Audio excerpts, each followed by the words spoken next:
Hello ஸ்கோடை பார்த்தீங்கன்னா இன்றைக்கி இந்த வீடியோவில் நம்ம என்ன பார்க்க போகிறோம்னு இன்றைக்கி நம்ம சேனலில் ஒரு பயங்கரமான வீடியோ.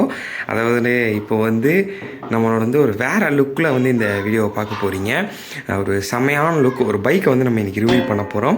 என்ன பைக் ஏது பைக்னால் நான் ரிவ்யூ எடுக்கும்போது மறக்காமல் சொல்கிறேன். அதுக்கு நம்ம சேனல் யாராவது சப்ஸ்கிரைப் வந்தால் மறக்காமல் சப்ஸ்கிரைப் பண்ணி வெளிக்கெடுத்து எடுக்கோங்க. வளன்னு பேசலாம், வாங்க ஸ்கோடை வீடியோ கொடுக்கலாம்.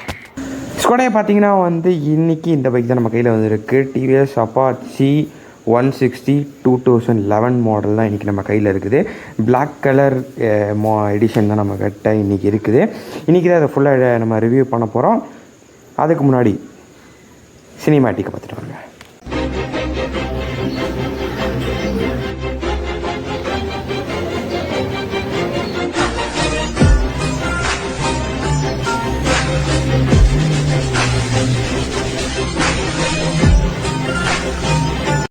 ஸ்கோடை பார்த்தீங்கன்னா சினிமேட்டிக்கில் நீங்கள் பார்த்துட்டு வந்திருப்பீங்க. ஃபஸ்ட்டு நம்ம ஃப்ரண்ட் லுக்லேருந்து போயிடலாம். ஃப்ரண்ட் லுக்கில் நம்ம ஆரம்பித்தாலே பார்த்திங்கன்னா ஒரு ஒரு ஒரு பல்ஜான ஒரு டூம் கொடுத்துருக்காங்க. டூமில் பார்த்திங்கன்னா ஹெட்லைட் நமக்கு வந்திருக்காங்க. ஹெட்லைட் வந்திருக்கு. Okay fine. அதுக்கப்புறம் பார்த்திங்கன்னா இந்த ஹெட்லைட்டில் பார்த்திங்கன்னா டிவிஎஸ்ன்ற பேட்ச் மேலேயே கொடுத்துருக்காங்க. ஒரு சூப்பரான லுக்காகவே இருக்குது. அதுக்கப்புறம் இந்த ரெண்டு சைடும் பார்க்கிங் லைட்ஸ் நம்ம கொடுத்துருக்காங்க.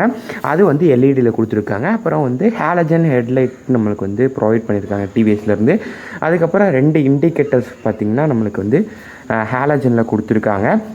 ஒரு அப்படியே ஒரு ஷார்ப்பான லுக்காக கர்வியான லுக் கொடுத்துருக்காங்க. அது சூப்பராகவே இருக்குது. அதாவது அந்த 2011 2012 அதாவது அந்த இயர்லலாம் பார்த்திங்கன்னா அது ஒரு எப்படி சொல்கிறது, ஒரு யூத் பர்சன்டேஜில் ஒரு ஃபேவரட்டான பைக்கு. அதுக்கப்புறம் பார்த்திங்கன்னா மர்க்காடு கொடுத்துருக்காங்க. மர்க்காடில் பார்த்திங்கன்னா ஒரு வி டிசைனில் ஒரு ஷேப் உங்களுக்கு தெரியும் நம்புகிறேன் கொடுத்துருக்காங்க. அதுக்கப்புறம் பார்த்திங்கன்னா வீல்ஸ்க்கு நம்ம போயிட்டால் வீல்ஸில் பார்த்திங்கன்னா ஒரு எத்தனை இன்ச்சுன்னு தெரியலையே, இங்கே இருக்குது 19/19/7 mm வீல்ஸ் அப்போலோ டயர்ஸ் நம்மளுக்கு கொடுத்துருக்காங்க. அலாய் வீல் நம்மளுக்கு இப்போ கொடுத்துருக்காங்க. அப்புறம் ஒரு டிஸ்க் இருக்குது. டிஸ்கில் கேலிப்பர் ஆமாங்க, டிஸ்க் இருந்தாலே கேலிப்பர் இருக்கும். டிஸ்க் கொடுத்துருக்காங்க. அதுக்கப்புறம் பார்த்திங்கன்னா இவ்வளோ தான் ஃப்ரண்ட் லுக்கில், இவ்வளோ தான் நம்மளுக்கு ஃப்ரண்ட் லுக்கில் கொடுத்துருக்காங்க. அதுக்கப்புறம் tyre tubeless tyre 2011 tubeless tyre TVS provide பண்ணியிருக்காங்க. அது சூப்பரான விஷயம்னே சொல்லலாம். ஃப்ரண்ட்டு நம்மளுக்கு டிஸ்க் பிரேக்கில் கொடுத்துருக்காங்க. டியூவல் டிஸ்க் இல்லை, சிங்கிள் டிஸ்க் தான் நம்மளுக்கு ப்ரொவைட் பண்ணியிருக்காங்க. அதுக்கப்புறம் நம்ம சைடு ப்ரிஃபரன்ஸ் போயிடலாம். சைடு வியூன்னு போயிட்டாலே பார்த்திங்கன்னா அவ்வளோங்க, இது அப்படி இப்படியே வச்சுப்போம். ஓகே, சைடு வியூன்னு போயிட்டாலே ஒரு டேங்க் 11 லிட்டர்ஸா 12 லிட்டர்ஸ் நான் கீழே உங்களுக்கு போடுறேன், எனக்கு கரெக்டாக தெரியல. 11 லிட்டர்ஸா 12 லிட்டர் டேங்க் கெப்பாசிட்டியோட நம்ம பெட்ரோல் டேங்க் கொடுத்துருக்காங்க. அதுலேயே பார்த்திங்கன்னா அப்பாச்சின்னு ஸ்டிக்கரிங் பேஜிங் கொடுத்துருக்காங்க. அதுக்கப்புறம் இந்த சைடில் வர கிட்டு தாங்க செம்மையான கிட்டு. வர கிட்டு தான் பார்த்திங்கன்னா ஒரு சூப்பரானது. அதாவது இந்த அப்பாச்சி அதாவது தூக்கி கொடுக்குற விஷயனாலே பார்த்திங்கன்னா இந்த அண்டர் பில்லி கிட்டும் இந்த சைடு டேங்க் கிட்டும் தான் சூப்பரான டிசைனில் கொடுத்துருக்காங்க. அதாவது இந்த பைக்கோட கலர் பார்த்திங்கன்னா பிளாக் அண்ட் ஒயிட் எடிஷன் தான் இந்த கலரு. வண்டி ஃபுல்லாக பிளாக்கில் கொடுத்து ஒவ்வொரு சில ஸ்டிக்கர்ஸ் மட்டும் ஒயிட்டில் கொடுத்துருக்காங்க. அது சூப்பரான லுக்குன்னே சொல்லலாம். அதுக்கப்புறம் பார்த்திங்கன்னா இந்த இன்ஜின் பார்த்திங்கன்னா கரெக்டான சிசி அப்பாச்சி 160 கிடையாது, 58 59 தான் சம்திங் சிசி டிவிஎஸ் கொடுத்துருக்காங்க. அதுக்கப்புறம் பார்த்திங்கன்னா நம்மளுக்கு சைடில் பட்டர்ஃப்ளை பம்பர்ஸ் நம்மளுக்கு கொடுத்துருக்காங்க. அது சூப்பரான விஷயம்னே சொல்லலாம். அதுக்கப்புறம் பார்த்திங்கன்னா இதில் நம்மளுக்கு செல்ஃப் சுவிட்சு வருது, கிக்கர் ஸ்டார்ட்டும் நம்மளுக்கு அப்பயே கொடுத்துருக்காங்க. ஒரு சூப்பரான விஷயம்னே சொல்லலாம். அதுக்கப்புறம் பார்த்திங்கன்னா அவ்வளோதான். சைடு ப்ரிஃபரன்ஸ்லேயும் பார்த்திங்கன்னா இந்த சைடு நம்மளுக்கு அதாவது பேட்ரி கொடுத்துருக்காங்க. அந்த சைடு ஏர் ஃபில்ட்ரு இது மாதிரி கொடுத்துருக்காங்க. அதுக்கப்புறம் இந்த சைடில் பார்த்திங்கன்னா RTR 160ன்ற பேட்ஜிங் கொடுத்துருக்காங்க. அதாவது ரொம்ப போட்டு பெயிண்டிங்கு கஜமுஜான்னு பண்ணாமல் நீட்டாக கொடுத்துருக்காங்க. ஒரு சூப்பரான விஷயம்னே சொல்லலாம். அதுக்கப்புறம் பார்த்திங்கன்னா இது சைலன்சர், இந்த சவுண்ட் அதாவது 2011 இந்த சவுண்டு ஒரு பயங்கரமாக இருக்கும். அதாவது ஒரு ரக்கடாக ஸ்வீட்டாக அப்படி காதில் கேட்க ஒரு ரிதம் மாதிரி இருக்கும். அப்படி ஒரு எக்ஸாஸ்ட் நான் சவுண்டு உங்களுக்கு காமிக்கிறேன். ஸ்குவாட் பார்த்தீங்கன்னா வந்து வண்டியை வந்து நம்ம ஸ்டார்ட் பண்ணிட்டோம். இதுதான் வந்து வண்டியோட ஐடியல் சவுண்டு. உங்களுக்கு நல்லா கேட்குன்னு நம்புகிறேன். இதுதான் சவுண்டு. அதாவது எனக்கு இந்த பைக்கில் பிடிச்சதே இந்த சவுண்டு தான். செம்ம சவுண்டுங்க இது. நான் இப்போ வந்து இதுதான் ஐடியல் சவுண்டு. இப்போ வந்து நான் வந்து ஒரு 3000 RPM நான் வந்து க்ரூஸ் பண்ணுறேன்.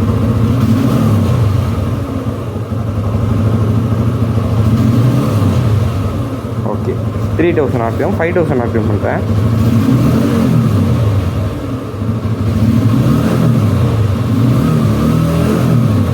முன்னாடி பார்த்தீங்கன்னா வந்து நம்மளுக்கு டிஸ்பிளே வைஸில் போயிடலாம். இதில் ஒரு அதாவது இந்த பல்சரு அப்பாச்சிலாம் இது ஒரு செமையான ஃபீல்னே சொல்லலாம். இப்படி ஆன் பண்ணிட்டா போதும், அந்த 12 RPM வரை வந்து அது போய்ட்டு ஒரு செமையான ஃபீலுன்னே சொல்லலாம். என்னடா டிஸ்பிளே வரும், சரி விடுங்க, நம்ம இப்படியே இது பண்ண வேண்டியதுதான். ஓகே, இங்கே வந்து பார்த்திங்கன்னா இந்த RPM மீட்டரில் என்ன கம்மியாக டிவிஎஸ் ரேசிங்னு வந்து நம்மளுக்கு ஒரு பியூட்டிஃபுல்லான வேர்ட்ஸ் கொடுத்துருக்காங்க. டிவிஎஸ் ரேசிங்னு அது செம்மையாக லுக்காக இருக்குது. அதுக்கப்புறம் வந்து ஃபியூல் இன்ஜெக்ஷன் நம்மளுக்கு கொடுத்துருக்காங்க. அப்புறம் சர்வீஸ் ஏதாச்சும் வண்டியில் ரிப்பேரு சர்வீஸ் இன்ஜெக்ஷன் கொடுத்துருக்காங்க. அப்புறம் பேட்டரி லோவாக இருந்தால் பேட்டரியோட சிக்னலும் கொடுத்துருக்காங்க. அதுக்கப்புறம் இந்த இடத்துல பார்த்தீங்கன்னா வந்து அப்பாச்சி RTR 160 ஒரு பேட்சிங் வரும். அந்த பேட்சே காணும். Okay fine. அதுக்கப்புறம் பார்த்தீங்கன்னா வந்து இக்னிஷன் சுவிட்ச் அப்படி தான் என்னமோ ஏதோ ஒரு சுவிட்ச், அதான் அந்த வண்டி ஸ்டார்ட்ல தான் ஆஃப் பண்ணுறக்கு சுவிட்ச் கரெக்டாக எனக்கு ப்ரொனன்சியேஷன் வரல. அப்புறம் ஹெட்லைட்ஸ்க்கு வந்து நம்மளுக்கு சுவிட்சஸ் கொடுத்துருக்காங்க செல்ஃப் ஸ்டார்ட்டுக்கு. அதுக்கப்புறம் வந்து ஹை பீம் லோ பீம், அதுக்கப்புறம் வந்து இண்டிகேட்டர்ஸ் ஆர்என், அப்புறம் வந்து பாஸ் லைட் கொடுத்துருக்காங்க. அதுக்கப்புறம் பார்த்திங்கன்னா வந்து பிரேக் ஆல்ரெடி சொன்ன மாதிரி தான் டிஸ்க் பிரேக் உங்களுக்கு வந்து கொடுத்துருக்காங்க. அதுக்கப்புறம் பார்த்திங்கன்னா கிளச் வைஸ் வந்து எனக்கு அவ்வளோ டைட்டாகவும் இல்லை, ஒரு ஸ்மூத்தாக நார்மலாக ஒரு ஃபேனும் இல்லாமல் டைட்டாகவும் இல்லாமல் மீடியம் இதில் இருக்குது. அதே மாதிரி தான் இந்த சைடும் அப்பாச்சின்ற பேட்சிங் கொடுத்துருக்காங்க. அதுக்கப்புறம் அதே மாதிரி கிட் கொடுத்துருக்காங்க. அதுக்கப்புறம் பார்த்திங்கன்னா வந்து வந்து சொல்கிறக்கு அவ்வளோ ஒன்று நம்மளுக்கு வந்து பின்னாடி பில்லியன் ரைடு உட்காருக்கு பிடிக்கிறதுக்கு ஒரு கம்ஃபர்டபுளாக பிடிக்கிறதுக்கு கேப்ரியல் கொடுத்துருக்காங்க. அதெல்லாம் என்னப்பா வாய் ஸ்லிப்பாக அது இன்னைக்கு. அதுக்கப்புறம் ஐய என்னங்க இது டேஞ்சர் லைட்டோட மாஸ்கே காணோம். ஓகே, இது வந்து நம்மளுக்கு டேஞ்சர் லைட் வந்து எல்இடி லைட்டில் நம்மளுக்கு வந்து கொடுக்குறாங்க. அதுக்கப்புறம் பார்த்திங்கன்னா இங்கே ஒரு ரிஃப்ளெக்டர் வந்து மக்கார்ட்லேருந்து கொடுக்குறாங்க. அதுக்கப்புறம் வந்து இவங்க வந்து எல்இடி இண்டிகேட்டர்ஸ் வந்து அதாவது பைக்கோனை வந்து எல்இடி இண்டிகேட்டர்ஸ் போட்டிருக்காங்க. அதுக்கப்புறம் வந்து இது வந்து அப்பாச்சி ஒரு மர்க்காடு கிடையான்னு சொல்ல முடியாது, அப்பாச்சி ஒரு மர்க்காடு தான். ஆனால் எனக்கு வந்து இது அவ்வளோவா சாட்டிஸ்ஃபைடு இல்லை. அது வந்து இதுக்கு முந்தின மாடலும் இதுக்கு அப்புறம் வந்த மாடலும் வந்து ஷார்ப்பாக சின்னதாக வரும். அது செம லுக்காக இருக்கும். அது உங்களுக்கு வேணால் சைடில் நான் ஃபோட்டோ போடுறேன். எது சொல்கிறேனோ எனக்கு ஏதாச்சும் தப்பாக இருந்தால் சைடில் வந்து நான் எழுதுகிறேன். அப்புறம் வந்து லேடிஸ்க்காக ஃபுட் ரெஸ்டருக்கு வந்து கொடுத்துருக்காங்க. அதுக்கப்புறம் பின்னாடி பில்லியன் ரைடு உட்கார்றதுக்கு நம்மளுக்கு வந்து ஃபுட் ரெஸ்டர் கொடுத்துருக்காங்க. இதுவும் அதே தான். பின்னாடி வந்து நம்மளுக்கு ட்ரம் பிரேக்ஸ் தான் கொடுத்துருக்காங்க. இதுவும் வந்து பார்த்திங்கன்னா வந்து 100/19/18 இன்ச் டயர் தான் கொடுத்துருக்காங்க. அலாய்வில் கொடுத்துருக்காங்க. டிஸ்கில் ட்ரம் பிரேக்ஸில் தான் கொடுத்துருக்காங்க. இது ஒரு டியூப்லெஸ் டயர் தான் நம்மளுக்கு வந்து ப்ரொவைட் பண்ணியிருக்காங்க. அதுக்கப்புறம் பார்த்தீங்கன்னா வந்து இங்கேயும் டிவிஎஸ் RTR 160 பேட்சிங் கொடுத்துருக்காங்க. அவ்வளோதான் இந்த வண்டியில் இப்போதைக்கு அவ்வளோதான் இருக்குது. இதுக்கு மேலே சொல்கிறதுக்கு இல்லை. இதோட டார்க் வைஸ் எல்லாமே உங்களுக்கு நான் வந்து சைடில் உங்களுக்கு போடுறேன். கரெக்டான ஹார்ஸ் பவர் டார்க் எதுவுமே எனக்கு கரெக்டாக வரல. நான் உங்களுக்கு வந்து கீழே போட்டுறேன். அதுக்கப்புறம் சீட் வைஸ் சொல்லணுன்னா ரொம்ப தூரம் நம்மளால் வண்டியை வந்து வச்சுட்டு ஓட்ட முடியாது, பெயின் எடுக்க ஆரம்பிச்சிடும். ஆனால் வந்து எக்ஸ்ட்ரா சீட்ஸு ரைடிங்க்கு ஏதாச்சும் எக்ஸ்ட்ரா சீட்ஸில் இருக்கும்ல, அது போட்டு ஓட்டினா ஓகேன்னு தான் சொல்ல முடியும். அதாவது நம்ம டிரைவிங் சீட்டை விட பின்னாடி பில்லியன் சீட் வந்து ரொம்பவே கடினமான விஷயம் தான் சொல்ல முடியும். ஏன்னா அவ்வளோ ஹார்டாக கொடுத்துருக்கேன். அதாவது சிங்கிள் சீட் தான். ஆனால் எனக்கு நான் மோஸ்ட்டாக லாங் போகும்போது இந்த சீட்டில் உட்காரும் போது என்னால் உட்காரவே முடியல, ரொம்ப தூரம் உட்கார முடியலன்னு சொல்ல முடியும். அவ்வளோதான். அதுக்கப்புறம் பார்த்திங்கன்னா வந்து நம்மளுக்கு ஏதாச்சும் பை கூடை இது மாதிரி மாட்டுறதுக்கு நம்மளுக்கு வந்து இது கொடுத்துருக்காங்க. அதாவது எப்படி சொல்கிறது, கம்மி மாதிரி கொடுத்துருக்காங்க. இது என்னென்னு கரெக்டாக உங்களுக்கு சொல்லுங்கள். அவ்வளோதான் இதோட எக்ஸாக்ட் ரிவ்யூ. அதாவது ஒரு 100% 80% கொடுத்துட்டேன். இன்னும் வந்து நான் ரைடிங் எக்ஸ்பீரியன்ஸ் சொல்கிறத விட என்னென்னு பார்த்தீங்கன்னா வந்து நம்ம வந்து த்ராட்டில் கொடுக்குறோம். த்ராட்டில் கொடுத்தோன்னு என்ன ஆகுதுன்னு பார்த்தீங்கன்னா வந்து நம்மளுக்கு வந்து ஒரு 4500 5000 ஆர்பிஎம் தாண்டினதுக்கப்புறம் தான் ஒரு இனிஷியல் டார்க்கே நம்மளுக்கு வந்து வண்டியில் கொடுக்குது. நான் இதுக்கு முன்னாடி ஒரு அப்பாச்சி ஓட்டியிருக்கேன், அதுலேயும் அப்படி தான் இருந்துச்சு. அதுக்கப்புறம் பார்த்திங்கன்னா வந்து நம்ம வந்து எப்படி சொல்கிறது, ஒரு 8000 9000 ஆர்பிஎம் போயிட்டாலே வண்டி வந்து செம்மையாக வந்து வாபிள் ஆக ஆரம்பிக்குது. அது ஒரு பிரச்சனை. அதாவது நான் இது வரைக்கும் ஃபஸ்ட்டு கியரில் வந்து 11 ஆர்பிஎம் வரை நான் போயிருக்கேன். எனக்கு ஒரு 8 9 தாண்டினோடனே வந்து வைப்ரேஷன் அப்படி ஆரம்பிச்சிடும். டாப்பு ஸ்பீடு பார்த்திங்கன்னா வந்து டிவிஎஸ் ப்ரொவைட் பண்ணுறது பார்த்திங்கன்னா 107 வந்து சொல்கிறாங்க அவங்க. இன்றைக்கி ரொம்ப வயிறு வளருதுங்க, என்னன்னே தெரில. அப்புறம் வந்து மிரர்ஸ் வந்து இவங்க போடல, மிரர்ஸ் வேணால் நான் சைடில் போடுறேன். அதுக்கப்புறம் பார்த்திங்கன்னா அவ்வளோதான் இந்த பைக்கில் சொல்ல, அவ்வளோதான். லைட்டிங்லாம் வந்து நான் உங்களுக்கு லைட்டிங்கை பொறுத்த வரைக்கும் நல்ல விசிபிலிட்டின்னே சொல்லலாம். ஹாலஜன் கொடுத்துருந்தாலும் நல்ல விசிபிலிட்டி, நைட் டைம்லாம் நல்ல விசிபிலிட்டியாகவே இருக்குது. இண்டிகேட்டர்ஸ் பொறுத்த வரைக்கும் இண்டிகேட்டர்ஸ் நல்லாவே வந்து பிளிங்க் ஆகிடுது, ஒரு சூப்பரானே சொல்லலாம். அதுக்கப்புறம் அவ்வளோதான், ஆல்மோஸ்ட்டாக அவ்வளோதான். ரைடிங் எக்ஸ்பீரியன்ஸ் பொறுத்த வரைக்கும் ரொம்ப லாங் வந்து நம்மளால் இந்த பைக்கில் போக முடியாது. ஏன்னா பெயின் எடுக்க ஆரம்பிச்சுன்னு நான் தான் சொன்ன மாதிரில 11,000 அதாவது 8,000 9,000 தாண்டிட்டாலே நம்மளுக்கு வைப்ரேஷன் ஆகுதுன்னு அப்படின்னு. இதில் நான் வந்து டாப் வந்து நான் செக் பண்ணல, ஏன்னா அதில் டிஸ்பிளேவே இல்லை. ஏன்னா அது கொஞ்ச நாள் யூஸ் பண்ணிருக்கேன். நல்ல வெஹிக்கிள் சிட்டிக்குள்ளே ஓட்டுறதுக்கு சூப்பரான வெஹிக்கிள்னு சொல்லலாம். அப்பாச்சி 2011 ஆர்டிஆர், மாற்றி சொல்கிறேன், டிவிஎஸ் ஆர்டிஆர் அப்பாச்சி 160 வந்து சூப்பரான வெஹிக்கிள்னே சொல்லலாம்.